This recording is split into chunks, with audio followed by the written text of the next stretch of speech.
Kanakapura DKS charitable trust ಹಾಗೂ ವಿವಿಧ ಸಂಘ ಸಂಸ್ಥೆಗಳ ಸಹಕಾರದೊಂದಿಗೆ ಇದೇ ತಿಂಗಳ 28ರಿಂದ ಕನಕಪುರದಲ್ಲಿ ಹಮ್ಮಿಕೊಳ್ಳಲಾಗಿರುವ ಕನಕೋತ್ಸವದ ಅಂಗವಾಗಿ ಬಾಚಳ್ಳಿ ದೊಡ್ಡಿ ಗ್ರಾಮದಲ್ಲಿ ರಂಗೋಲಿ ಸ್ಪರ್ಧೆಯನ್ನು ಹಳ್ಳಿಮರ್ನಹಳ್ಳಿ ಗ್ರಾಮ ಪಂಚಾಯಿತಿಯ ಮಾಜಿ ಅಧ್ಯಕ್ಷರಾದ ಕುಂತಿಕಲ್ ದೊಡ್ಡಿ ಬಸವರಾಜು ನೇತೃತ್ವದಲ್ಲಿ ತಾಲೂಕು ಗ್ಯಾರಂಟಿ ಸಮಿತಿಯ ಉಪಾಧ್ಯಕ್ಷರಾದ ಹಳ್ಳಿಮರ್ನಹಳ್ಳಿ ಮೂರ್ತಿಯವರ ಸಹಕಾರದೊಂದಿಗೆ ಜಿಲ್ಲಾ ಎಸ್ಸಿ ಘಟಕದ ಪ್ರಧಾನ ಕಾರ್ಯದರ್ಶಿ ಬಾಚಳ್ಳಿ ದೊಡ್ಡಿ ಕೃಷ್ಣನಾಯಕ್ ಆಯೋಜಿಸಿದ್ದರು.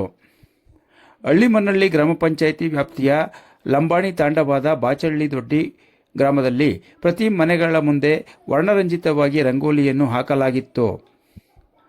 ಹಾಗೆಯೇ ಕಾಂಗ್ರೆಸ್ ಸರ್ಕಾರದ ಪಂಚ ಗ್ಯಾರಂಟಿ ಯೋಜನೆಯು ಸಾಕಷ್ಟು ಮಹಿಳೆಯರ ಮನಗೆದ್ದು ಮನೆಗಳ ಮುಂದೆ ರಂಗೋಲಿಯ ಚಿತ್ತಾರದ ಮೂಲಕ ಪ್ರಕಟಗೊಂಡಿತ್ತು.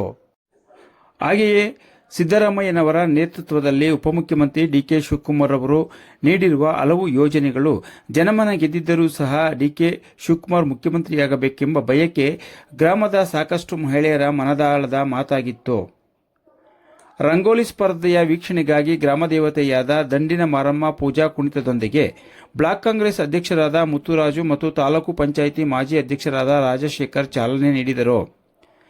ದಿಶಾ ಕಮಿಟಿಯ ಸದಸ್ಯರಾದ ರಾಯಚಂದ್ರ ರವಿ, ಹಳ್ಳಿಮರ್ನಹಳ್ಳಿ ಗ್ರಾಮ ಪಂಚಾಯಿತಿ ಅಧ್ಯಕ್ಷರಾದ ಗೌರಮ್ಮ, ಉಪಾಧ್ಯಕ್ಷರಾದ ಲೋಹಿತ್, ಮಾಜಿ ಅಧ್ಯಕ್ಷರಾದ ವಿನಯ್ ಕುಮಾರ್, ಮಹಾದೇವ್ ನಾಯಕ್, ಗೌರಮ್ಮ, ಅಶೋಕಾಚಾರ್, ಗ್ರಾಮ ಪಂಚಾಯಿತಿ ಸದಸ್ಯರುಗಳಾದ ಮುದ್ದೇಗೌಡ, ಮಂಜು ಕಿರಣ್, ರಾಜೀವ್ ಗಾಂಧಿ, ಗ್ರಾಮ ಪಂಚಾಯಿತಿ ಸದಸ್ಯರಾದ ರಮೇಶ್ ನಾಯಕ್, ಮಾಜಿ ಸದಸ್ಯರಾದ ನಾರಾಯಣ್, ಟಿಎಪಿಸಿ ಎಂಎಸ್ನ ಅಧ್ಯಕ್ಷರಾದ ವೆಂಕಟೇಶಯ್ಯ, ಕೊತ್ನೂರು ವಿಎಸ್ಎಸ್ನ ಅಧ್ಯಕ್ಷರಾದ ಗೌರಮ್ಮ, ಚಿಕ್ಕಮುದುವಾಡಿ ಗ್ರಾಮ ಪಂಚಾಯಿತಿ ಅಧ್ಯಕ್ಷರಾದ ಲಿಂಗಣ್ಣ, ತಾಲೂಕು ಆರಾಧನಾ ಕಮಿಟಿಯ ಸದಸ್ಯರಾದ ನಾರಾಯಣಪುರ ನಾಗ, ಚಿಕ್ಕೇನಹಳ್ಳಿ ರವಿ, ಮುಖಂಡರಾದ ನಾಗೇಶ್, ಸಿದ್ದಪ್ಪ, ಕೃಷ್ಣ, ರೇವಣ್ಣ, ಶಂಭುಲಿಂಗಯ್ಯ, ಮುತ್ತುರಾಜು, ಅರ್ಜುನ, ರಾಮುಡ ನಾಯಕ್, ರಾಮಸ್ವಾಮಿ ನಾಯಕ್, ರಮೇಶ್ ನಾಯಕ್, ಬಾಚಳ್ಳಿ ದೊಡ್ಡಿ ಸರ್ಕಾರಿ ಶಾಲಾ ಶಿಕ್ಷಕಿಯಾದ ಶಿಲ್ಪಾ ಮೊದಲನೇ ಬಹುಮಾನವನ್ನು ಮಂಜುಳಾಬಾಯಿ, ರಮೇಶ್ ಎರಡನೇ ಬಹುಮಾನವನ್ನು ಶೋಭಾ, ಪ್ರವೀಣ್ ಮೂರನೇ ಬಹುಮಾನವನ್ನು ದಿವ್ಯಾಬಾಯಿ ಪಡೆದುಕೊಂಡಿದ್ದಾರೆ ಎಂದು ತೀರ್ಪು ನೀಡಿದರು.